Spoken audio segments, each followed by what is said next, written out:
morning, my dear children. Wishing you a very happy Janmashtami to all of you. I hope you all are safe and healthy. So, stay at home and keep yourself healthy.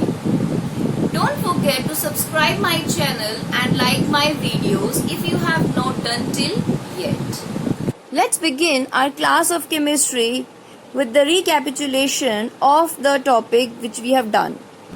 In the previous class, we have discussed about the atomic theory of matter, which is known as Dalton's atomic theory, in which we have discussed different important points which are known as postulates of Dalton's atomic theory.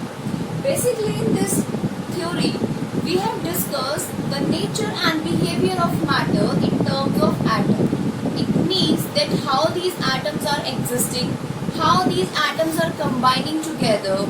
Like we have done some of the postulates, these matters are made up of smallest particles, atoms. These atoms are indivisible particles, that means they cannot be divided further. In fact, we have discussed whenever these atoms combine together to form a compound, the composition of these atoms are always similar. It is always fixed for a particular compound. So, today we are going to learn about the two laws of chemical combination again, but in terms of Dalton's atomic theory. How this theory was put forward to explain these laws of chemical combination by Dalton. Basically, we can say that it was a first attempt to explain these laws of chemical combination in the form of atoms. Let's have a look on it. According to Dalton's atomic theory, we have discussed that whatever the form of matter is, all are composed of or all are made up of smallest particle known as atoms. These atoms are indivisible particles. It means they cannot be divided further, and even they cannot be seen under high power microscope. The atoms of the same element are having same size, same mass, and even chemical properties are similar.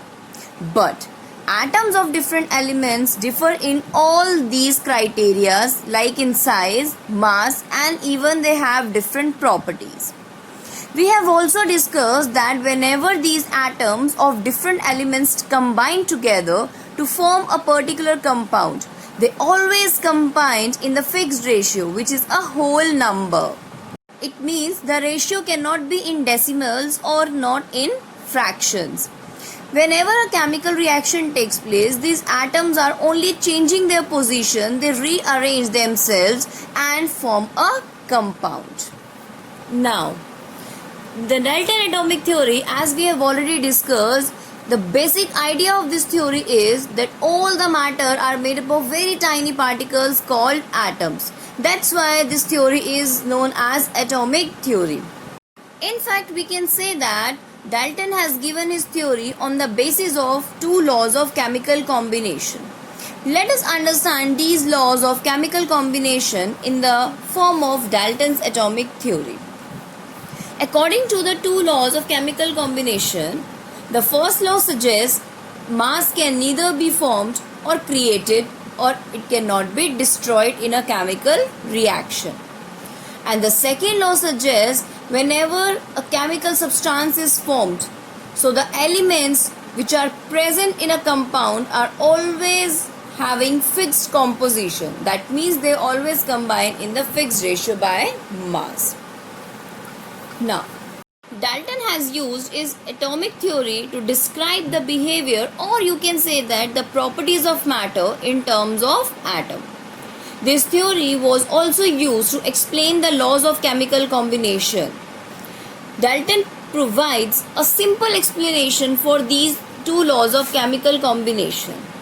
Let's understand the different postulates and how these different postulates are used to explain the laws. The first postulate of Dalton atomic theory says that element consists of atoms, and these atoms can neither be created nor be destroyed. This postulate of Dalton's atomic theory can be used to explain the law which suggests the mass can neither be created nor be destroyed. as the theory is suggesting that the atoms cannot be created or destroyed. So whenever a chemical reaction takes place, the number of different types of atom present in reactants as well as in products are always fixed. They are same.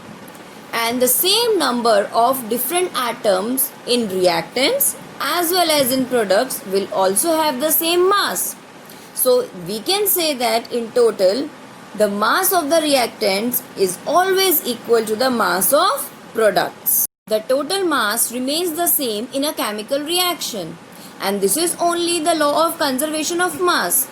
Now let's understand the second law of chemical combination through this theory. According to Dalton's atomic theory, an element consists of very small particles known as atoms, and each atom has a fixed mass, that we know that.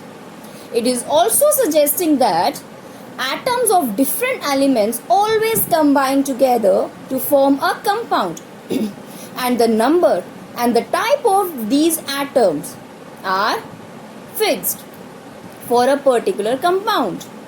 Now, if the number of atoms and the types of atoms in a particular compound is fixed, so what does it mean? It means the total mass of these atoms are also fixed for a particular compound.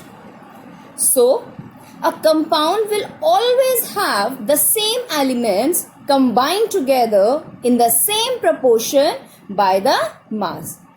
And this is only a law of constant proportion, which suggests that whenever a compound is formed, its composition is always fixed. The elements are always combined in the fixed ratio by their mass. Let's understand it with the example.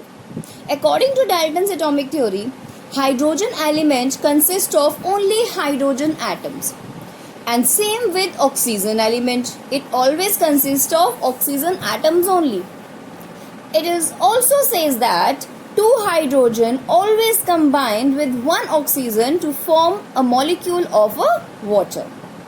Now, since a water molecule always contain the same number of hydrogen and oxygen atoms, so their masses are always fixed.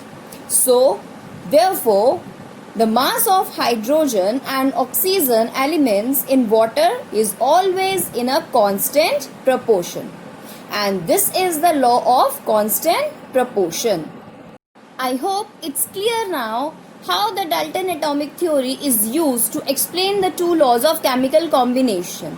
Now again, time for an assignment. On the basis of previous topic, that is Dalton's atomic theory and its postulates, and today's topic, that is the explanation of laws of chemical combination using Dalton's atomic theory, I have given you these 4 questions. So go through these questions and try to solve these questions in your registers. For further query, you can ask through online session. Thank you. Have a nice day.